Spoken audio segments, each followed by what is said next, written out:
Hello guys, इतने लंबे inconsistent break के बाद your girl is back with a long form video.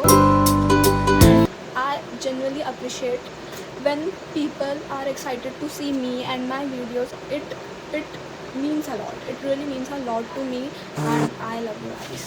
So there are a lot of people in my school life because of which I as of now hate my school. Like hate, I have legit hate for my school. तो it is part one of it only. इससे ज़्यादा और कुछ भी हुआ है. So the story starts when I was in 5th class. तो 5th में मेरे काफ़ी अच्छे दोस्त हुआ करते थे.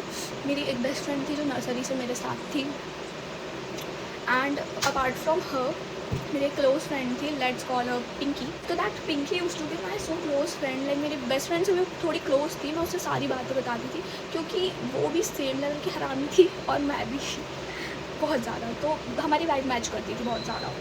एंड मेरा एक बेस्ट फ्रेंड था जो पिंकू था. उस like let's call him Pinku. And मुझे पसंद नहीं है कि मैं जैसे बेस्ट फ्रेंड बोल रही हूँ दूसरा भी उसी इंसान को बेस्ट फ्रेंड बोले. मतलब जो मेरे बेस्ट फ्रेंड्स हैं वो सिर्फ मेरे ही बेस्ट फ्रेंड्स हैं. जो पिंकी थी वो मेरे बेस्ट फ्रेंड पे डोरे डालती थी. मतलब मैं 5th में थी भाई, मेरे को कोई घंटा ज्ञान नहीं था ये बॉयफ्रेंड गर्लफ्रेंड का. तो वो कंसिडर को मत ही करना तुम लोग, ठीक है. तो he was only my best friend and हम लोग की अच्छी बनती थी. और जो पिंकी थी वो उस पर डोरे डालती थी. मेरे को ये सेंस हो गया था 5th क्लास में, बट आई इग्नोर कि क्यों ही करेगी Pinky is my good friend. ऐसा क्यों ही करेगी जब उसे पता है कि पिंकी मेरा बेस्ट फ्रेंड है, तो क्यों ही करेगी. तो 5th से 7th तक तो सब सही चला. 7th में जो पिंकू था, पिंकू ने हमें ये बात बताई कि वो शिफ्ट हो रहा है नागपुर में. पिंकू ने हमें ये बात बताई कि वो शिफ्ट हो रहा है नागपुर में. एंड एक हफ्ते पहले उसने हमें ये बात बताई. मैं तो मुझे बिलीव ही नहीं हो रहा था कि ऐसा कुछ हो रहा है. मुझे लगा कि वो मजाक कर रहा है. तो मैंने तो सब कैजुअली ही लिया. बाकी सब थोड़े इमोशनल हो रहे थे उसको लेके कि भाई ही इज़ गोइंग.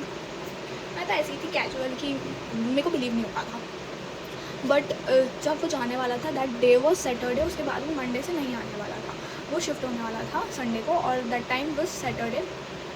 सैटरडे को भी सब ठीक चला. पर जब छुट्टी होने वाली थी तो मैं फर्स्ट फ्लोर से ग्राउंड फ्लोर में आ रही हूँ और सब ऐसे घेरा करके खड़े हैं पिंकू को लेके और सब इमोशनल और डम है. और मैं देख रही हूँ कि भाई क्या हुआ. तो देन आई रियलाइज़ कि ये बंदा सही में जा रहा है. और जो पिंकी है, पिंकी के आंसू ऐसे फूट के गिर रहे हैं. मतलब जितना मैं सैड नहीं थी उससे ज़्यादा तो वो सैड थी. उसको देख के मेरे भी आंसू फूट के गिरने लगे. हम दोनों ऐसे रो रहे थे. ऐसा लग रहा था कि हमारा कोई घर वाला दूर परदेश हमसे दूर जा रहा है. हम दोनों ऐसे रो रहे थे और भरी छुट्टी में सारे बच्चे आ जा रहे हैं और हमें देख रहे हैं. उस दिन का जो एम्बैरेसिंग मोमेंट है वो आज तक ऐसे खटकता है ना दिमाग में कि what the hell I did at that time. But ठीक है. तो सारे बच्चे हमें ऐसे देख रहे हैं कि ये दोनों क्यों रो रही हैं इतना ज़्यादा. मतलब बाकी क्लासेस भी थोड़ी सैड थी but they were sad only. हम लोग ऐसे फूट के रो रहे हैं. ऐसे फूट के रो रहे हैं कि हमारी विदाई हो रही है. एंड देन मंडे को भी वेंट ऑन स्कूल उदास से कि भाई पिंकू नहीं आया. पिंकू के बिना कुछ क्लास में अच्छा नहीं लगेगा. हम मस्ती कैसे करेंगे. और हम वहाँ देखते हैं कि पिंकू लास्ट बेंच में बैठ के मस्ती कर रहा है अपने बेस्ट फ्रेंड के साथ. मतलब पिंकी वॉज हैप्पी कि भाई ये गया नहीं. वो भी थोड़ी क्वेश्चनेबल थी कि गया क्यों नहीं, बट शी वॉज हैप्पी कि ये गया नहीं. मैं सोच रही हूँ वहाँ पे खड़े होके कि इस आदमी के लिए मैंने इतने आंसू बहाए. इस हिसाब से तो इसे जाना चाहिए था. ये यहाँ क्या कर रहा है, ये नागपुर में क्यों नहीं है. तो मुझे मेरी वहाँ पे पूरी दुनिया जहान की एम्बैरेसमेंट याद आ रही थी कि जो मेरे आंसू गिर रहे थे कि जैसे मेरी विदाइयाँ हो रही हैं और जो लोग मुझे देख रहे थे आते जाते. ये उन बच्चों में से आता था जिनके मम्मी पापा लड़ लेते हैं ना और मम्मी बोलती है कि अब मैं मेरे मायके शिफ्ट हो रही हूँ. और ये बच्चे पूरे स्कूल में डोंडी पीट देते हैं कि guys I am shifting to Nagpur. ये उन बच्चों में था. आई रियलाइज दैट डे कि मुझे इस बंदे को इतना सीरियस नहीं लेना था जो धजिया उड़ी है मेरी. तो फिर we moved on from that part कि ठीक है भाई नहीं गया, अच्छा है नहीं गया. एंड फिर 2-3 महीने बाद पिंकू और मेरी बहुत जम के लड़ाई हो जाती है.